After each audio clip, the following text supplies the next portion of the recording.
Hai kawan-kawan, Assalamualaikum warahmatullahi wabarakatuh. Ketemu lagi sama aku Cindy Novita Anggraini. Terima kasih sudah klik video ini. Oke, untuk hari Kamis ini aku akan membahas tentang titik-titik apa ya? Pasti kalian kepo kan, aku akan membahas tentang apa ini? Ya, bener, aku akan membahas tentang kisah siapa? Ayo.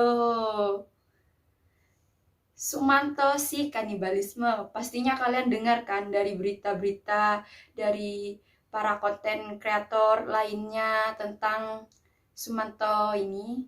Nah, jika kalian penasaran sama ceritanya, ayo kita langsung aja masuk ke ceritanya.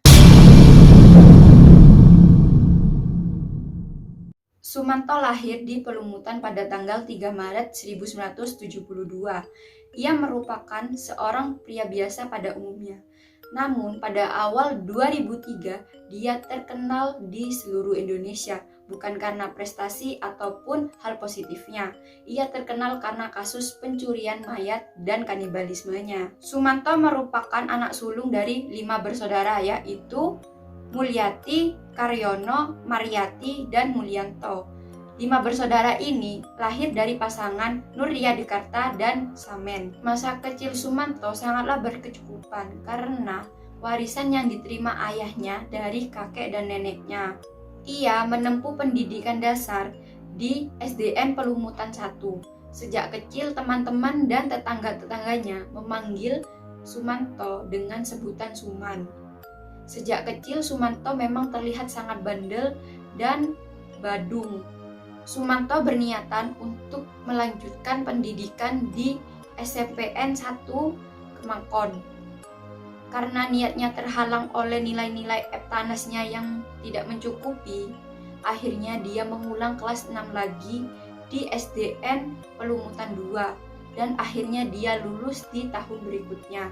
Setelah lulus dari SDN Pelumutan 2, akhirnya Sumanto diterima di SMP pilihannya. Sekolah baru itu berjarak 3 km dari rumahnya. Hal itu yang memaksa Sumanto untuk berjalan kaki pulang pergi setiap harinya. Aktivitas Sumanto ketika pulang sekolah adalah mengembara kambing atau mencari rumput. Ketika sore hari, ia belajar ilmu agama di sekitar masjid rumahnya, dan ketika malam harinya, dia habiskan dengan menonton layar tancap atau pementasan wayang. Awalnya, Sumanto bisa meneruskan sampai kelas 3 SMP. Namun, menjelang kelulusan, keluarganya mengalami kesulitan ekonomi yang mengakibatkan keluarganya menjual perabotan rumahnya untuk memenuhi kebutuhan sehari-harinya. Makanya Sumanto memutuskan untuk tidak sekolah karena hal-hal tertentu itu mungkin, atau yang lain aku kurang tahu juga. Ketika dewasa, Sumanto memiliki 2 mantan istri. Istri yang pertama bernama Sutrima. Ia bertemu Sutrima waktu bekerja di Lampung. Tapi rumah tangga mereka tidak bertahan lama karena Sumanto sering melakukan KDRT terhadap Sutrima. Setahun setelah bercerai, Sumanto memutuskan untuk menikahi Tugiem pada tahun 1993 dan dikaruniai anak bernama Titis Wahyu Widianti. Setelah menikah, Sumanto pun jarang pulang ke rumah. Sekalipun pulang ke rumah, pasti Sumanto melakukan KDRT terhadap Tugiem. Dan pernikahan yang kedua juga berakhir karena Sumanto sering melakukan KDRT terhadap mantan-mantan istrinya. Pada tanggal 11 Januari 2003, Sumanto melakukan pencurian dan praktek kanibalismenya terhadap mayat yang bernama Mbok Rina. Lalu Sumanto memakan daging Mbok Rina selayaknya mengolah daging pada umumnya. Wah, itu psikopat menurutku. Ia mengatakan sedang memperdalami ilmu di bawah bimbingan seorang guru. Menurut pengakuannya, Sumanto mengatakan jika ia memakan daging manusia bisa membuat dirinya kebal, tak terluka oleh senjata tajam, dan mendapatkan ketenangan batin. Itu ketenangan batin macam apa itu? Seperti itu. Selain itu, Sumanto mengeringkan organ vital mayit curiannya dan menjadikannya kalung atau jimat. Psikopat sih ini menurutku, parah. Ajaran ini dia dapatkan waktu merantau ke Lampung pada tahun 1988, bahwa menurut ajaran ilmu hitam ini, kalau ilmu hitam ini bisa membangkitkan orang mati atau orang meninggal. Dan Sumanto disuruh untuk memakan 7 daging manusia. Dan menurut Sumanto, daging manusia itu rasanya sama seperti memakan daging babi. Tetapi ia baru menjalani syarat itu dengan memakan beberapa jenazah dan keburu ditangkap. Setelah pihak kepolisian melakukan penyelidikan selama beberapa hari dan terbukti Sumanto bersalah, akhirnya Sumanto ditangkap di rumahnya tanpa melakukan perlawanan apapun. Ia mengaku jika ia memakan 3 jasad korban di Lampung maupun di kampung halamannya. Akibat perbuatannya, ia dihukum pidana selama 5 tahun penjara dan kini Sumanto telah dibebaskan pada tanggal 24 Oktober 2006 dan bertepatan dengan Hari Raya Idul Fitri. Sayangnya, setelah Sumanto keluar dari penjara, ia tidak bisa bergaul dengan masyarakat umum di sekitarnya. Setelah beberapa kali mendapat remisi, akhirnya Sumanto ditampung di tempat rumah rehabilitasi An-Nur. Dan kini Sumanto cuma bisa menatap tempat sempit di rumah rehabilitasi ini. Sumanto ditempatkan di pesantren karena warga Purbalingga tidak mau menerima Sumanto lagi. Dan sudah beberapa kali pemilik panti mengembalikan Sumanto ke keluarganya, tapi selalu ada penolakan dari warga sekitar.